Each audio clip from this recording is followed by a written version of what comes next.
Hello, welcome to Spurs Kings TV. It's your host Marlon, and it's that time of the week where we try and get the three main talking topics of the weekend in the Premier League. So, no Spurs tonight, it's Spurs tomorrow. But, however, there have been some main talking points. So, we're going to dive through the main two talking points, and then obviously in the last section, we have to talk about VAR. Every single week, it's giving us something. But first of all, let me bring out the regulars. Stocky, are you well? Considering West Ham, Yeah, I've had a better few days, mate. I've had a better few days. I thought you weren't going to show up. I just thought you weren't going to What? show up today. I may be misinformed. I'm not a bottle job, mate. Let me bring out the next one. Mitchie, are you well? Yeah, all good, brother. How's it going? All good. Look, I'm the only one who's got chest today because obviously you both lost at the weekend. So obviously 1-0 loss to Brighton at home. You kind of, I would say you know how it feels, but we just got smashed in the second half when we played them. Yeah, no, I'm one that doubled down. I'm the one that doubles down when we lose. I come out with more of the Newcastle merch, and just to make sure that everybody knows. I'm the same. Every time Spurs lose, I'm fully Spurs. I'm head to toe. As soon as they win, I don't want to know. I come out ready for war after a loss. And also a returning guest who's probably going to hopefully come on more and more as we get into more referee decisions. But our resident ref, Chris, are you well and obviously happy about Spurs?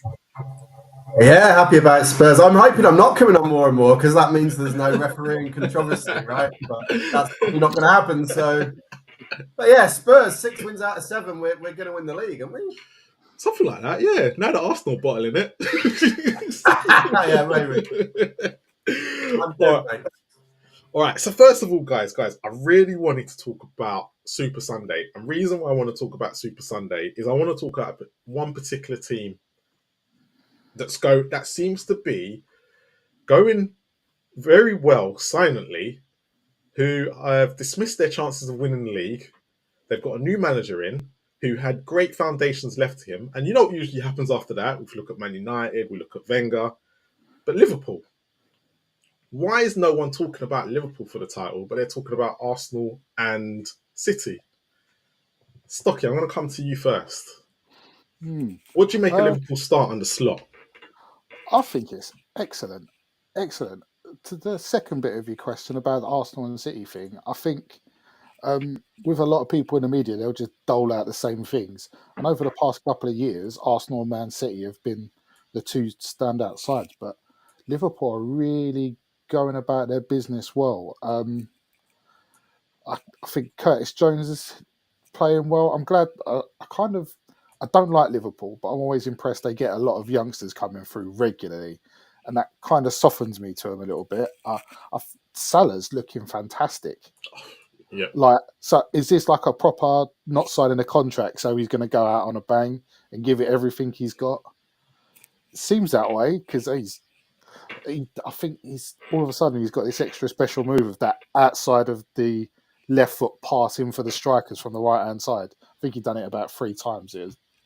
He's playing cracking. I think they're doing excellent, and they definitely are contenders if they carry on like that. So, Chris, I just wanted to bring you in on this Liverpool chat as well, and I'm just going to bring up their results so far this season, right? So, look, they are top and very clear. Well, not very clear at the top, but they are top, just a couple points ahead of Man City. But looking at their results coming up, a lot of people said they've had an easy fixture running, right? They've played some easy fixtures so far, right? That's what everyone has said, all right? And they did have a little blip against Nottingham Forest at home.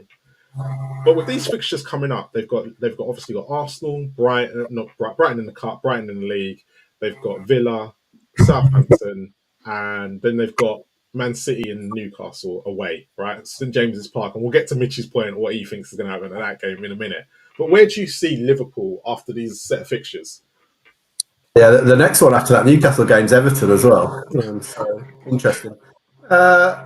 Yeah, it's going to tell us a lot, isn't it? But you've got to remember last season, they only faded away right at the end, right, with about 3 or 4 games to go. They were right up there. So Is it a massive surprise? I guess you never know what you're getting when a new manager comes in, right? Is he going to be the next Pep, or is he going to be the next Christian Gross? It's you never quite know. But he's doing really well. They're very impressive to watch. Actually, watching them, I think they look like a surprised. I'm saying this, but they look like a better football team than they did under Klopp. I think last season at least. So yeah, I mean they're massively in the race, isn't it? I wouldn't have them as favourites yet, but they're certainly in the race. So, when you say you wouldn't have them as massive favourites, who are your favourites? Where do you expect them to finish?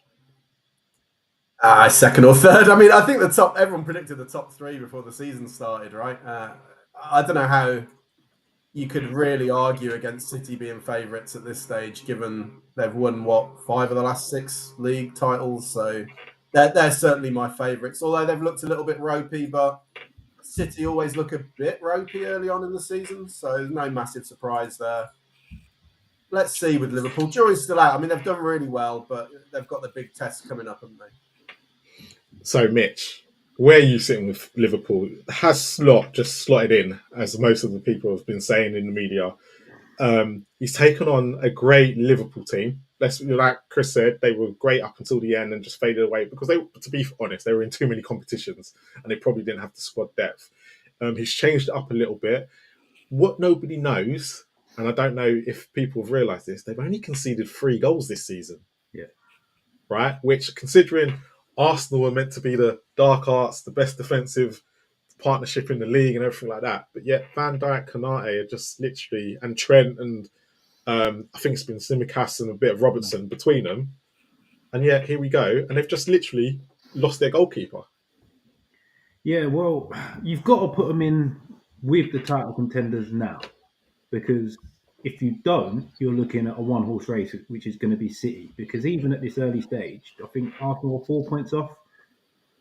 That means they have to beat Liverpool and then help Liverpool drop points somewhere else. So you've kind of you've got to put them in a title race if you're putting Arsenal in a title race. And I was going to go on to the point that they have only conceded 3 goals. That is ridiculous. And I think the way that Slot has done that is where Liverpool fell off at the end of last season, is they were still kind of trying to play basketball with teams. But if you look at their better players, like the key players like Salah and Van Dijk, and you don't really want them players playing basketball. You want to play the slower, more controlled game, and that's what Slot's done. He's slowed it down a bit. They build up a little bit slower, so they're not constantly back and forth, and they're not as easy to get at as the back because the back 4 is pretty much always set. And the way that he's got Gravenberch now sat in front of them, that seems to be the key, doesn't it? McAllister last year is similar to what we have with Bruno. When Bruno sits in front of the back 4, once you've got past Bruno, he's not getting back. Even if you've got a yard, he's not getting back. McAllister wasn't. Gravenberch has got the legs to cover the ground and close them spaces, and I think that's what Slot's done really well. And I would say, you said something about when Wenger left and when Fergie left. Yeah. I don't think they left with as good a foundations as Slot has come into at Liverpool either. That's why you saw the massive drop-off. You could see those great teams that them 2 managers had just starting to wane a bit, and then they went. Whereas Klopp has left Liverpool in a fantastic position, I think. Well, that's why this is why I'm like no one, like at the beginning of the season, not one pundit, and I'm going to sit here and say none of us put them to be title contenders, did we? Being realistic, well, I think we've all said Manchester City and Arsenal. But us Liverpool fans right now are playing it off to go, no, we're not in a title race, we're not in a title race. Right? So do you think, and I'm going to come to you, Stucky, quickly, do you think that actually Liverpool fans are trying to put less pressure on their team not to say they're in a title race at the moment, or we just reading too much into it? It is too early on. Yeah, you could say it's early on. I suppose you always go at it the best you can till Christmas, then you assess where you are. Yeah. But hey, look, we all know we've all give it big potatoes about our own side. As soon as you do that, you get your pants pulled down. This is football.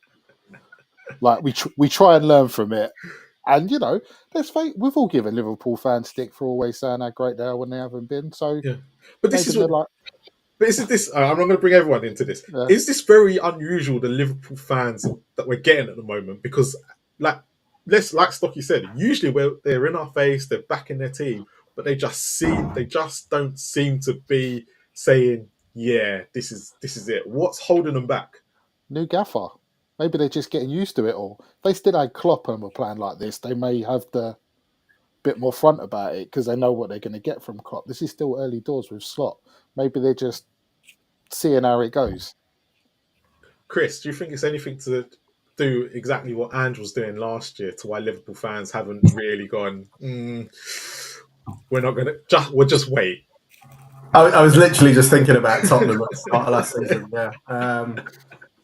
And the Tottenham fan base is something else at the best of times, but it wasn't me, I will say that, but we made a complete arse of ourselves, didn't we, last season? Of course, I was one of them. Even I started believing. and Ange, right, in the press conferences, Ange coming out, like you just said, Ange coming out saying, let them believe, certainly not downplaying it. And at the end of the day, you just set yourself up for a fall, don't you? And you risk looking really stupid, as we tend to do as Tottenham fans. Liverpool got a much better chance of sustaining it than we did last season. But I think it's sensible to downplay it, especially early on, as Stocky says, about who knows. We've got no reference point really for Slot, have we, in English football? So it's not like a Pep team. Like if City was struggling right now, you'd say, they'll come good second half of the season, right? Because they do it every year. We don't really know what's going to happen with Slot, but yeah, I'm a bit surprised they're playing it down as much as they are. But yeah, I'd be super excited if I was a Liverpool fan. But Mitch, Slot, I just want to get last bit on Slot. He's obviously the media. He's coming across very well in the media. He's very different to Klopp at the moment. Obviously, things are going well, so he's not going to be bitty. We have to wait for that moment. But what was quite unique yesterday yesterday. I believe he got booked, and he said he deserved it because he got, and that's very unusual for a manager to come out straight after the game and go, I deserve that. I just got caught in the emotions and everything like that, and I deserve the booking. The ref deserved to give me it.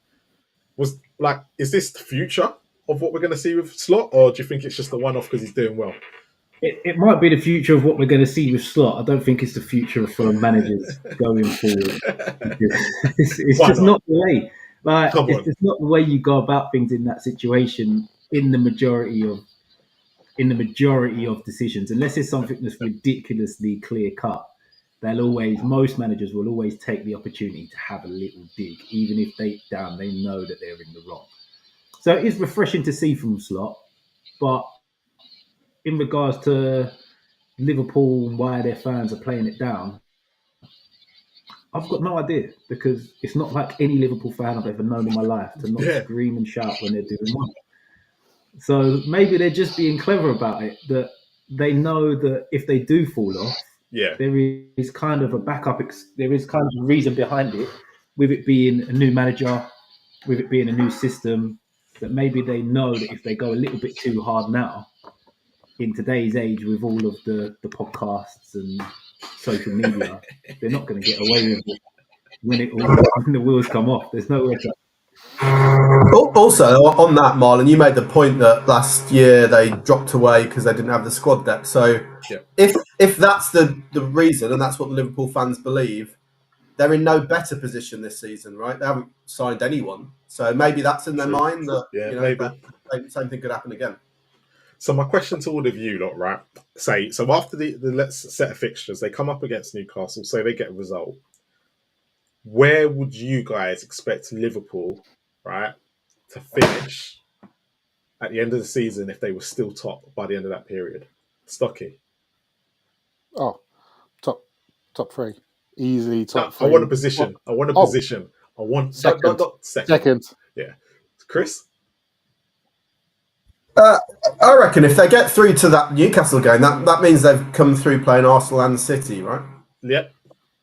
And Villa. I'm tempted to say that they could win it, but my only concern then is second half of the season, all the games and all that kind of stuff. But I think if they get to that Newcastle game and they're top of the league, they should certainly think that they can win it without a question. And I think they're finishing top two. I'm going to say they'll win it. If they get through to that top of the league, I'm going to say they'll win it. I'm going to replay this at the end of the season. That's why. Mitch, if they come through, if they come past you and they're still top, where do you think they'll finish? I've got to agree with that, because if they get to that point and they're top, that means they've beaten either Arsenal or Man City. Because I don't think they draw. If they draw both them games, City could potentially catch them, right, and be above them. If City then win all their other games apart from the Liverpool ones, if they come through top, they've beaten one of them teams, which in my mind makes them favourites. Yeah, true. Yeah. So because obviously that means if Man City don't lose and they win all their games and draw to Liverpool, Liverpool would have to have beaten Arsenal to still be top. Yeah. So they're But I believe if they get after the Newcastle game, if they're top of the league, they're favourites for the title, regardless of what the fans want to try and say. I do think though Manchester City might have a Manchester derby thrown in there as well. So you know what they're like when they play Man United. Somehow. So the next topic I want to bring up. Be careful what you wish for. I'm going to call this, right? But I'm just going to start it on that, and I want to talk about David Moyes and Lopetegui. Right. And I'm going to start off with Chris first. And the reason why I'm going to start off with you, Chris, because obviously we saw what West Ham did to us last year at the Tottenham Hotspur Stadium. And it was a contrast to what we saw this year, a year apart. And a lot of us in the summer said West Ham have signed better players. Their front three is better than Spurs as well. That was the big key thing, which arguably, I don't know if you'd still agree, possibly could be, but it's just the rest of their thing. But what did you make of West Ham that came to Tottenham on Saturday? Actually, I'm a season ticket holder, but I didn't go. I didn't see much of it. But by all accounts, the start of the game was a bit typical Tottenham, right? And then we kind of clicked into gear a little bit, especially second half. But yeah, well, I mean, West Ham generally, interesting to see what Stocky thinks. But yeah, I agree with what you said. Like, they've signed quality players. You look at that squad; it's not a bad squad, is it, by any stretch of the imagination? They've got a few key games coming up. My point of view would be, I mean, my main point of view is I don't care. It's West Ham. Why would I care? But genuinely, though, I'd say stick by him. It's so quick to be. How long does it take a manager really to galvanise a squad? A whole bunch of players who haven't played together before. The ones who were there before this season, used to playing a different way under Moyes. This guy has got jobs at Real Madrid and the Spanish national job for a reason, right? So, I mean, I'd be tempted to give him much longer, but it's not my club, so I understand, I'm looking at it a bit dispassionately. So, Stocky might have a bit of a different view because he's much more invested, but give him some time, and that's what I'd say. So, Chris, why I asked you the question first as well, because I wanted to hear your answer. Is this something similar with Spurs with Ange out and possibly Levy out? Oh, God, you turned that round right on me there. I did, that's why. Reverse card. I would say that I feel like we've given Levy quite enough time, right? We're given 24 years, so I reckon that's probably long enough to make some conclusions. And I mean, I'm still not sold on Ange. I'm still right in the middle of Ange. He needs to do more of what he did at the weekend. Actually, impact a game by making some game management. Because actually, do you know what? And I'm just gonna go off on there because this is where Stocky might understand what happened. We didn't actually play well. Exactly. We didn't play well in the sense of we weren't as great as we were against Brighton in that first half. How we go against Man United. The difference for us on Saturday was the in-game management, I believe.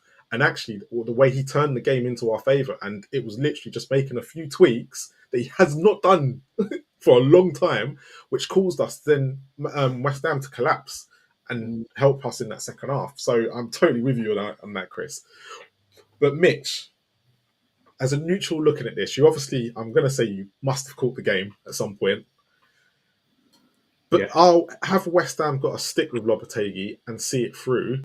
Or do their fans need to take ownership on this if it is not working and go, maybe we shouldn't have been asking for Moyes out so quickly? No. I think it's way too soon to judge him. Like, looking at the losses on the screen. Yeah, I wanted to bring this in, yeah.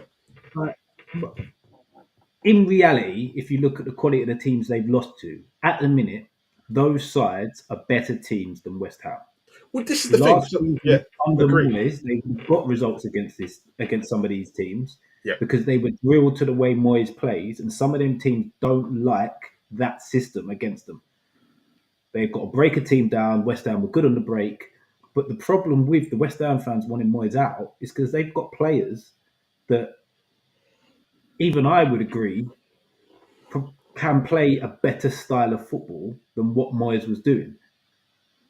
And they're in that transition of going away from what Moyes was doing, which was the sit in and the keep it tight and the play on the break, play in moments, hit teams, use your quality players on the break like that to actually trying to play a little bit more of a footballing style, which is what I've seen from them so far this season. So it's more the way they've lost the games because it's 3 at Chelsea, 3 against Chelsea, 3 against Man City, 4 against Tottenham, 5 against Liverpool. Yeah. The way you're losing these games, 2 of them being at home as well, it's not nice to watch, which will be against him. But you've got to give him time. Any manager after 7 games, 7, 8 games, you've got to give him time. Who's the guy at Bournemouth? After 8 games last year, he'd lost 6 and won 2. I've heard people putting in the top 5 managers in the league over the last few weeks. That is a very good point. A lot of people have brought this up to go to West Ham fans. Yeah, not Lopetegui. What's his name? Areola. Yeah, he literally had exactly probably a worse start than this, right? And look where Bournemouth are now. Is it a case of do you stick with him? Because I just want to stay with you, Mitch. Because if you look at these defeats, right, 3 of them have been to the top 5 sides last season and are now in the top 7. And then you've got Chelsea that have started the season on fire and have only lost to City and Liverpool, which, as we've been saying, are the top 2 sides. So, Mitchy, have West Ham fans got to look at this, take a step back and go, all right, apart from the EFL Cup game, that was terrible. But look at the results that they've had and the way that, okay, yes, they weren't in the games against these top sides, but let's look at the bigger picture and go, look at the other results, not them ones. I know it's going to hurt more against Tottenham for them, which Stocky will tell us in a minute, but if they got to look at the bigger picture and go, let's give him a few more games and let him get his style across because it doesn't take 7 or 8 games to get your style across. Yeah, 100%. Even the 2 draws, even Fulham and Brentford. Fulham came when we played Fulham, especially at the Cottage. They were fantastic against us, and we couldn't get near them. And Brentford again have got a top, for me, is a top manager who's after he leaves Brentford will be in a really big job. So they've gone to both of them places and got draws, which at this point in time look like good draws.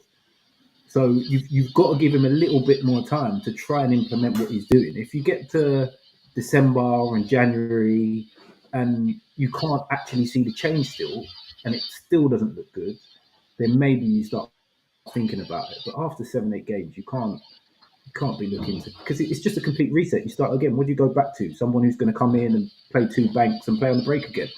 Then there was no point in what they tried to do in the first place. Stocky, I see you shaking your head there, agreeing with Mitch quite a lot there. But look, I'm not going to ask you any questions. I'm going to leave the floor to you because you're the West Ham fan.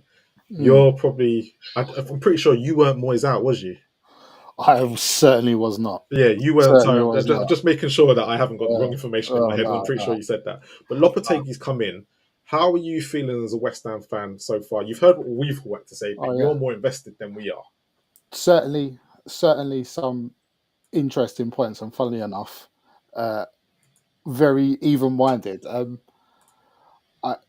With your opening question, you was be careful what you wish for. Yeah, and I think to a degree that's right, because there was a lot of people that wanted Moyes out because of this reason or that reason. Because apparently, loads of Premier League supporters seem to only think there's one way to play football these days. And like there's more than one way to skin a cat. Yeah. And we've done really well with it. All right, there were some whoopings. Moyes got a whooping here and there. But my problem is all these people wanted that, but they're not ready to see it through. They want an instant reaction. Oh, we've signed 9 players. We've got a new manager. We should be winning games. That is absolutely not how it goes. And it infuriates me that people seem to think it's like a computer game. 9 players. They were better than 9 we had before. We should start winning games. You, Chris and Mitch, perfectly illustrated the results and what's come out, it baffles me, and to a degree, it pretty much pisses me off because the amount of people I've said, it's too many people decide their viewpoint before a ball's kicked, and then they rationalise what they see with how they feel, and it's all linked. Like, just watch the game. To be honest, from the games, I've not seen too much of Lopetegui that I've been impressed with. I don't think the style's too different so far, but then I'm totally in agreement of what's been said. It's too early. But so just to throw that out there, right? I was listening to a Wolves fan today, and they basically said watching West Ham at the moment is like how it was at Wolves, and they weren't impressed with him either. So, is it a case of did the board not do their due diligence when they appointed Lopetegui, or they're a weird bunch. I think the greatest trick David Moyes did was stop us protesting against the board. Well, from my point of view, anyway. They're desperate for this brand of football that, to be honest, is quite difficult to achieve if you're not lobbing money at a situation. And even then, because if you could look at the Spurs situation, we've lobbed a lot of money on at it, but even then, it's not completely working for us.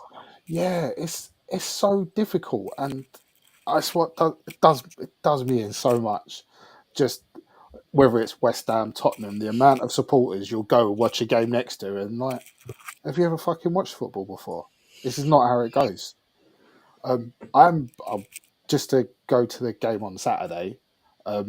Great shout about the Ange affecting the game, because what he did, and Mitch will laugh at this, he took off Maddison because he flatters to deceive constantly, and he put on Sarr for a bit of physicality, and it worked. Because I thought the game was, unfortunately, I didn't get to watch it. I had to listen to it on the radio, which is probably more torturous than watching it. But after that change, we weren't half as good, and then you punished us hard. I think the worst thing about Lopetegui, we have these brief capitulations, and it's not a good look for what was a decent first half. Pretty even first half, I thought.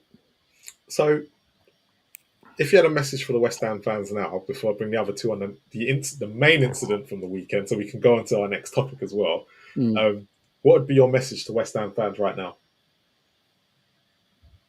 You got what you wanted. You got the new manager. Stick through it, through good times and bad. We support the club, so you support them through bad and good, as awful as that can be for sometimes. All right. Have all of you seen the Kudos incident? Yeah. Yep. Stocky, I'm going to start with you on it. Should he have had about 3 red cards in one incident? It depends. Okay, so the 3 no, incidents. all of them, yeah, all of them are red 3 cards. incidents I'm talking about, right? So it's the 2 kicks at Van der Ven, yeah. Then it's the push in the face for Van der Ven, and then it's the push in the face for Sarr. That's the thing that happened with Richarlison. Richarlison deserved that because I don't know where the hell he was going, and it was an accident. Yeah, he lost his rag. In modern football, they are all reds. I hope they all survived okay, because they all went down pretty quick. Things that don't look like they hurt. As a good friend of ours said, if I'm getting sent off, I'm leaving broken bones. Yeah, Sarr didn't go down. Yeah, Van der Ven went down. Sarr didn't go down. Well, anyway, he deserves what he deserves what he got. He was frustrated. Another thing I'd say, I ain't see any players do that kind of stuff under Moyes. Mitch, how did you see the 3 incidents in one? I must have missed the Sarr bit, but he could have got sent off for the first both bits with Van der Ven. The push in the face is just dumb. I said it to someone at the time when they sort of half questioned it, and it was like, as the shorter man, you have no excuse for putting your hands in someone's face. It makes no sense. Like, even when I was playing, if someone shorter than me caught me with an elbow, and they'd be like, it's an accident. It's like, that's physically fucking impossible. You're too short for that. There's no excuse. So yeah, he deserves to walk. He's stupid. It's ridiculous. And as Stocky said, if you're going to do something like that, at least like make a proper impact. Don't half pull out. Like heat him. If you're going to heat him, heat him. Don't push him in the face like that. It's just no, it's pathetic. Chris, I've got a slightly different question for you because I didn't get something and I just want you to explain it. So the referee obviously gave Kudos and Van de Ven a yellow card, and from when you watched the replays, he saw the incident. Okay, was it classed as an error to the reason why he had to go to the screen and send him off? And the reason why I'm asking this is going to be very relevant into the other incidents as well that we're going to talk about. Yeah. The honest answer actually is I don't actually definitively know. I can talk you through what I think happened and what I think the referee's thinking at the time. So the incident happens. The kicks on the ground. I mean, the ball's in the vicinity, right? So is he playing the ball? Is he not? I think there's enough. And he wasn't shown that on the VAR, by the way. He wasn't shown the two kicks. Yeah, no, I know. Yeah. I know. I'll get onto what I think happened with the VAR. So I think there's enough doubt there that the referee's not really taking any action over that. Like if he really, really wanted to kick Van de Ven, we'd have known about it. I'm not saying he wasn't half going for him as well, but it's a bit messy. It's not the most worst thing in the world. So I don't think any action's taken over that. They square up to each other.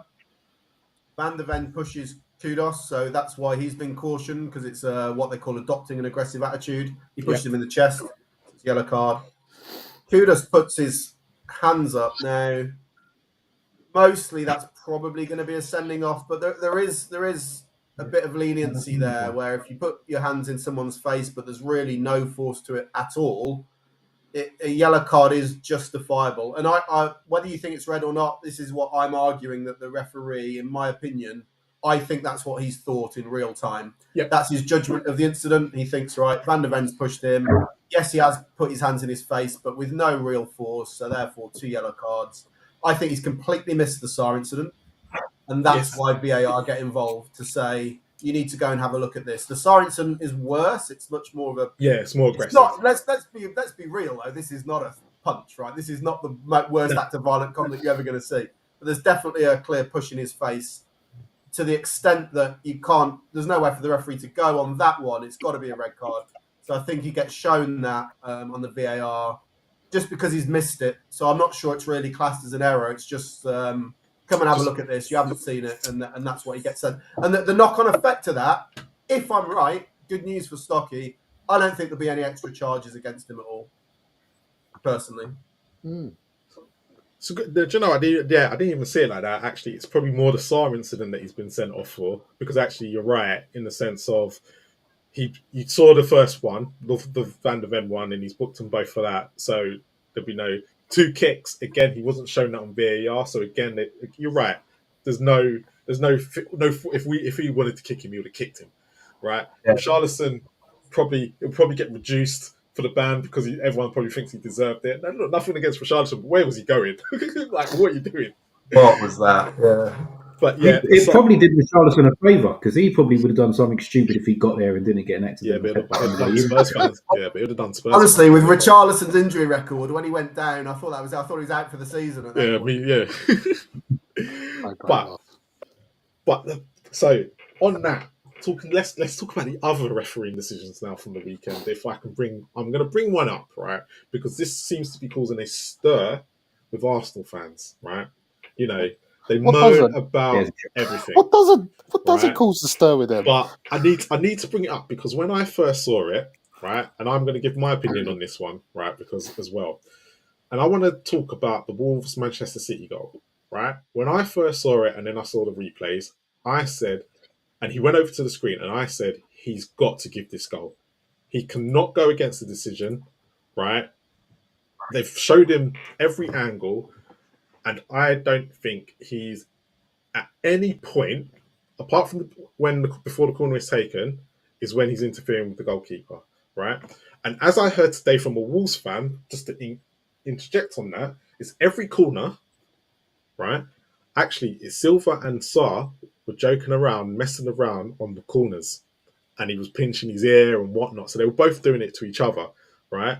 But in this incident, I've given you two angles here, right? And I've also given you the offside interfering with an opponent above, right? Which is a player will be penalised if they are preventing an opponent from playing or being able to play the ball by clearly obstructing the opponent's line of vision, right? Challenging an opponent for the ball or clearly attempting to play the ball, which closed down when inaction impacts the opponent, or making an obvious action which clearly impacts the ability of an opponent when the ball is in play. Stocky,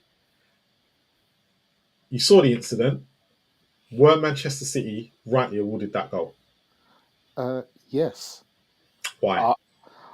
Basically, it's like the obvious. No matter what level of football you play, whether it's Prem or lower, you have someone on the keeper just to annoy him.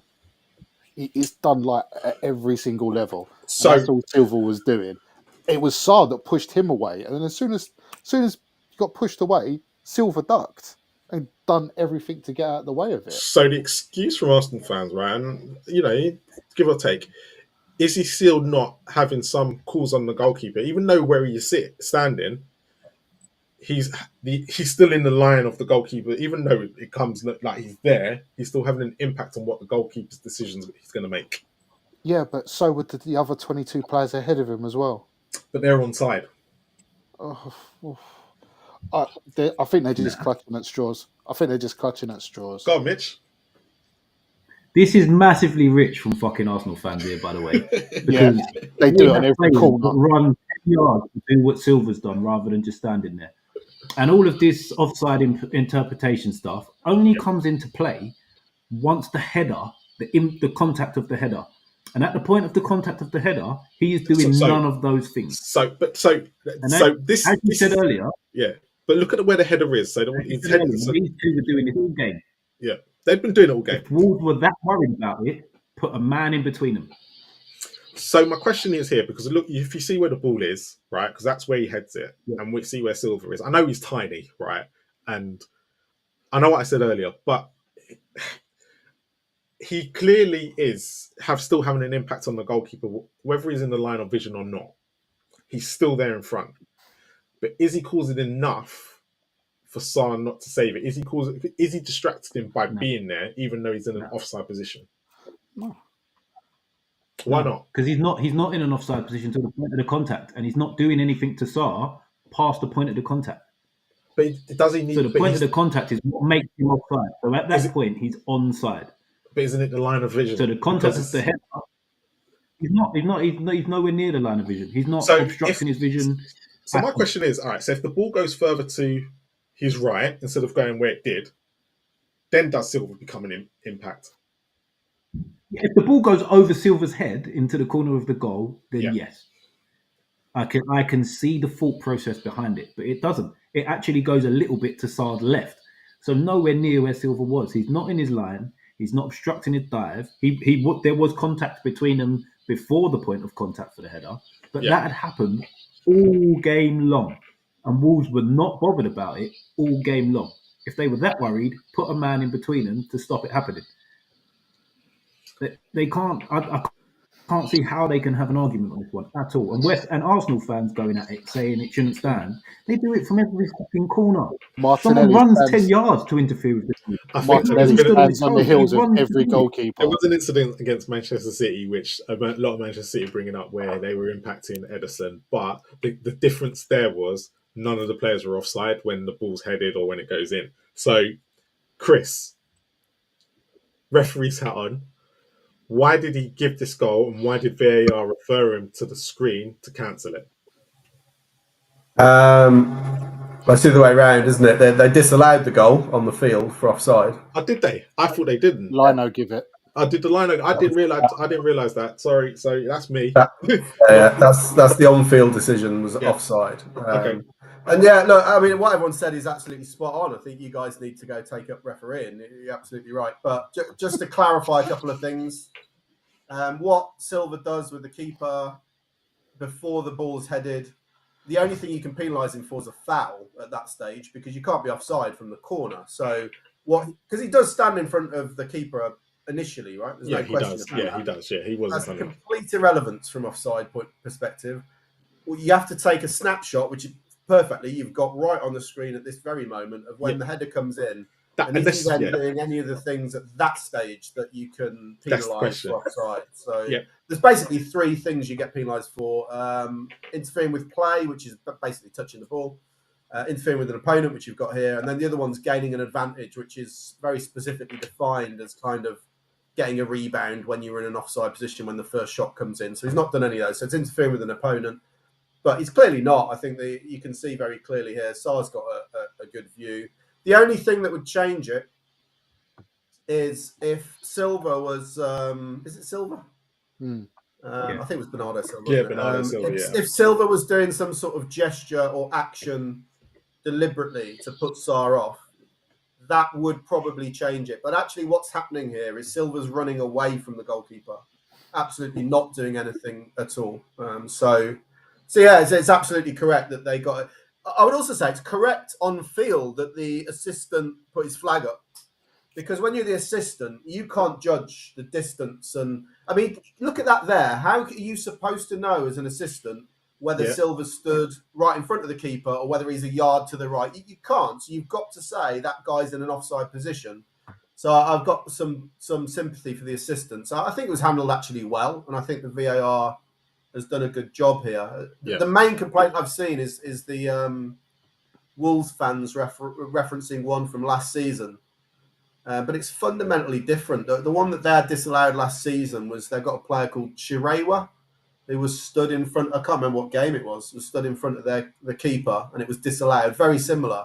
But he's literally stood right in front of the goalkeeper. So fundamentally different. What happens, in the scenario if it goes more towards Sar's right and does go over Silva's head? Would it have been disallowed? Yeah, 100%. Okay, 100%. Well, I'm glad Chris said that the on-field decision was given as offside, because I was actually going to praise Chris Kavanagh, and that was going to use up one of my lives of praising referees, which I don't want to use up quickly. Number one. So, I'll take that back, because I was going to praise him for going to the screen and sticking with the decision, but he actually didn't. He didn't. VAR. Yeah, so one bit there, guys. If you ever see when they go to the screen, once they've finished at the screen, if you see them do that, that means that they're reversing their decision. So if you ever see... So they do that That's twice. the bit that confused me, actually, Yeah, that confused me. They do it at the very beginning to say, I'm going to the screen now. And when they look at the screen, if they stick with their decision, they won't make that symbol again. But if they do make it again, it means they're changing. I blame Sky, because they didn't show the linesman. Usually they show the linesman who would have had his flag up. Honestly, it took him ages to put the flag up. I think they were discussing it between Chris Kavanagh and the assistant. Gotcha. So it did take a long time. The other thing as well that took a long time, it's always really, what's the word? Players give it away, really, as to how genuine their appeals are. If Sarr thought that Silva was offside, he'd be right up to the referee. True. He lay on the ground for the next 30 seconds, didn't say anything at all. He thought it was a goal, so it's a goal. All right. And the other thing I will say on it, some teams have been very smart with the way they do this recently, because you always used to see probably a striker or quite a big guy on the goalkeeper. Now you're seeing very diminutive little players in front of the keeper to combat stuff like this. Because the smaller he is, the less chance he is going to be in his line of sight when the header goes over his head. Well, funny enough, and not all teams do it, but City do it, Arsenal do it. I've seen another couple of other teams that will someone has said back there. Pep's been doing it. Yeah, it's a very smart way of getting around it, to be fair. I think the other reason for that is that, just putting my referee's hat on, you're much less likely to give a foul on the goalkeeper. Like if the goalkeeper runs into that player and throws himself on the floor, if it's a 6'5" centre back, you're probably going to give a free kick. If it's a 5'6", so what you're saying, player, Chris? you're probably going to think, what you know? No, hold on, Chris. So what you're saying, if Peter Crouch is standing there, if you're giving the free kick, but if it's Aaron Lennon, he's going to get away with it. Yeah, that's exactly possibly. Corruption. If a keeper can't get over Aaron Lennon, I was thinking more of somebody who was built a bit more than the large twig that Peter Crouch was, but Christopher Samba. So we're going to stick with Arsenal, all right? Because they do moan a lot. And we're going to go to this incident, right? Now, Saliba which was sent off, but Tosin stayed on the pitch. Stocky, was both decisions correct in your eyes? I think I had to watch a replay of the Arsenal one. I think you'd understand that I didn't watch any football on Saturday. This one I saw live, but I sort of half missed it, and I had to. This is why I gave you the agenda quite early. Yeah. No, the Arsenal one I thought was bang on. This one, the ball seems more playable for both of them. Okay, yeah. That would be my initial assessment. I'm like, you're so good at fucking trying to catch me up with your snapshots. When I watched it live, I was like, the ball seems a bit more playable for both of them. Whereas the Arsenal one, he's away looking at goal. Like, he's looking at goal with the ball in front of him. And Saliba does that, I'll try and be sneaky by just touching you off. Arsenal fans are claiming, right? And I'm just going to... Look, I say either way, but they're claiming that Ben White, even though he's that far away, will catch Evanilson. Because even if they're trying to say, this is what they're saying, Evanilson's not that quick, right? So he might, if he gets away, and Ben White's quick enough to come across the pitch to come across. Is Evanilson not that quick? Has every Arsenal player watched him since he's been at Porto and clubs before that? Look, no, they haven't. They just want another reason to moan. So, but I'm going to bring up something with Mitch in a second, but are you seeing both incidents as correct? Are you seeing, because obviously the Levi Colwill is the one that's behind Tosin, and that's the reason why, because he's closer, that he's more likely to be able to catch Stoffer from his position. I think was the Arsenal one a bit closer to goal than this as well, with the ball in front. Pretty much same spot. They were very similar. Yeah, pretty much same spot, exactly the same. I'd say when the foul's being taken, the foul, so you've stopped it there, and the ball's still that side of the players. When Saliba fouls him, the ball's 10 yards ahead, so he's running onto it. I'd say that's a big contributing factor. And Colwell's a lot closer to this incident than White was to the other one, because apparently Ben White's the quickest player in the world and he'll catch up to everyone. Can I just say on that, I've just done some absolutely indisputable research, and according to FIFA, Evan Nielsen's pace is 76 and Ben White's is 73. So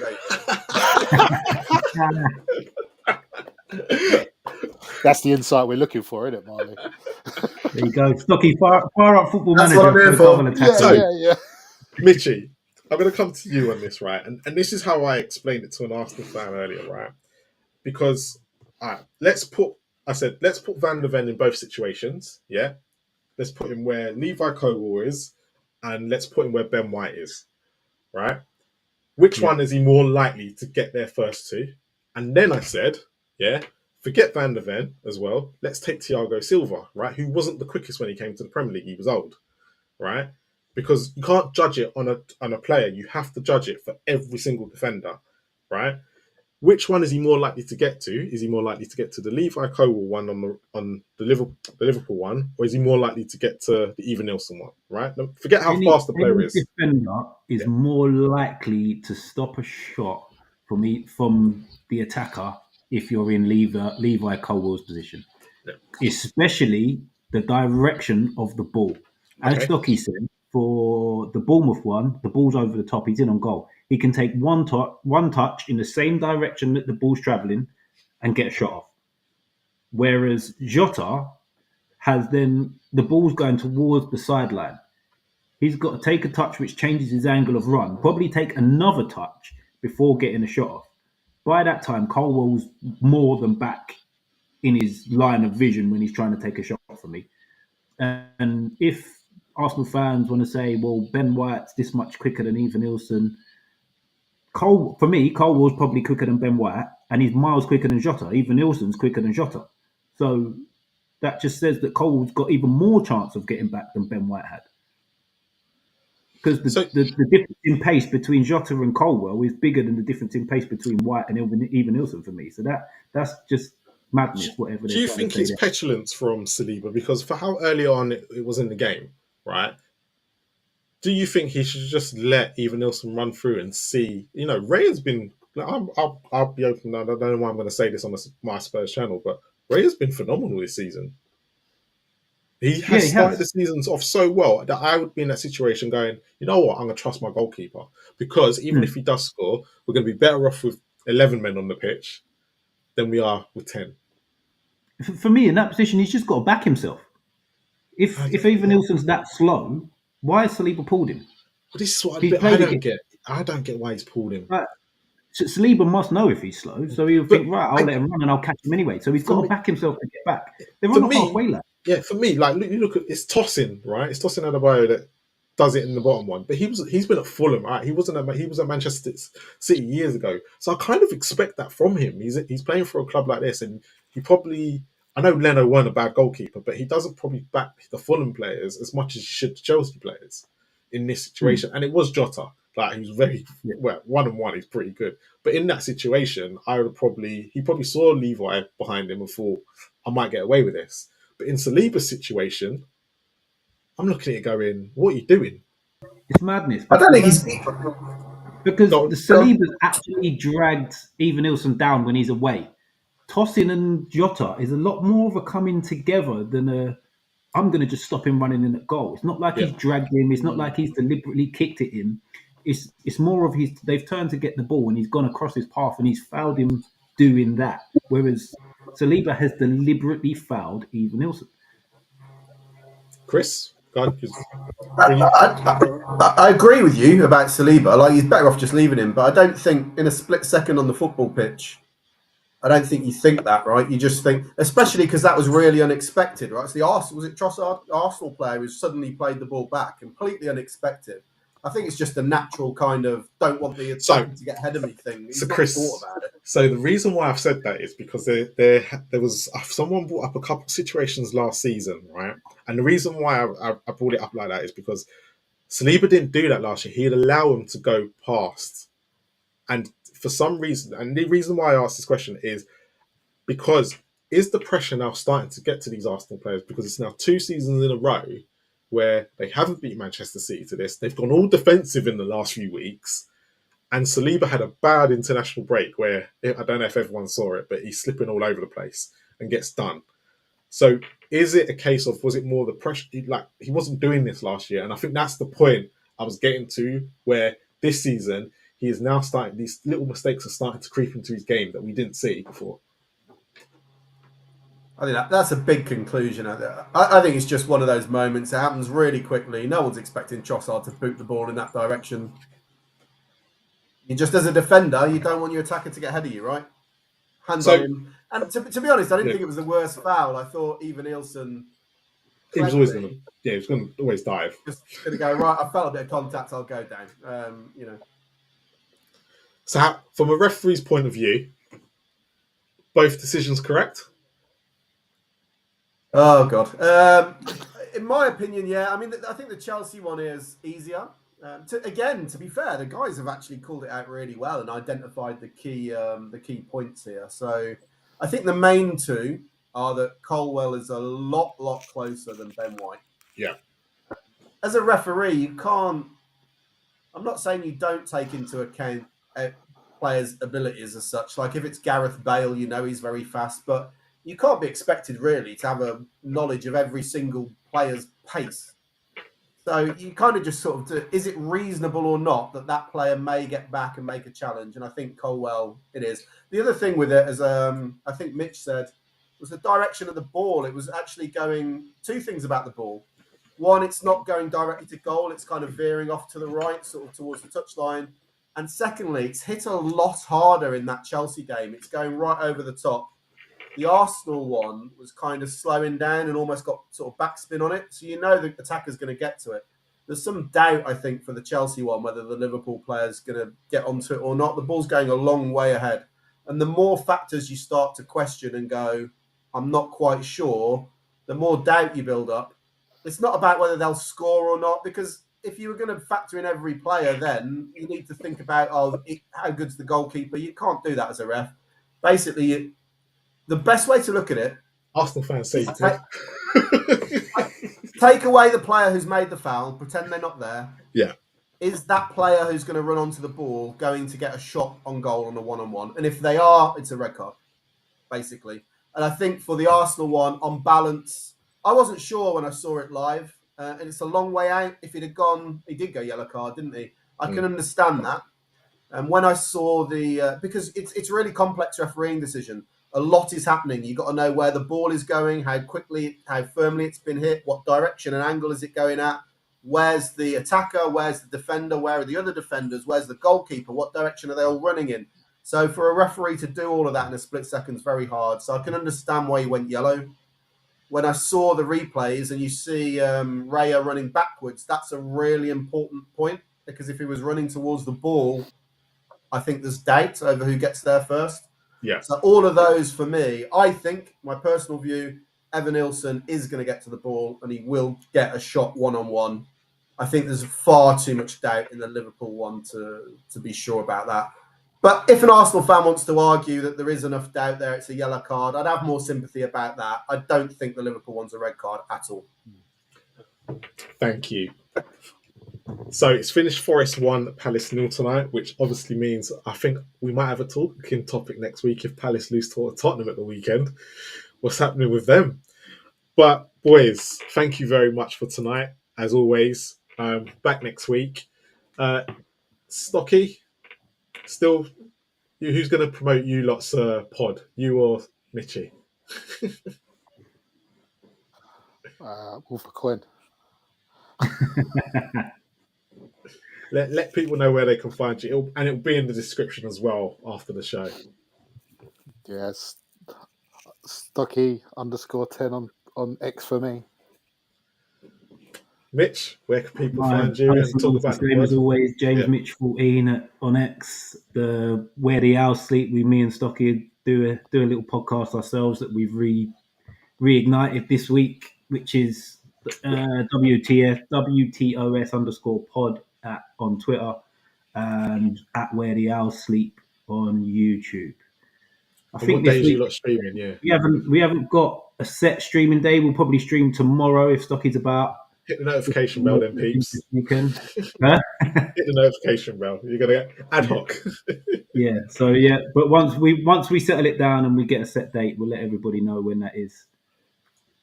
No problem. Chris, you want any YouTube for next week, or are you just like sticking to? No, just X at Spurs CC arguing with anybody who starts talking about corruption and referees, basically. And that's why we invite you I here. can live with incompetence. I can live with that. Corruption.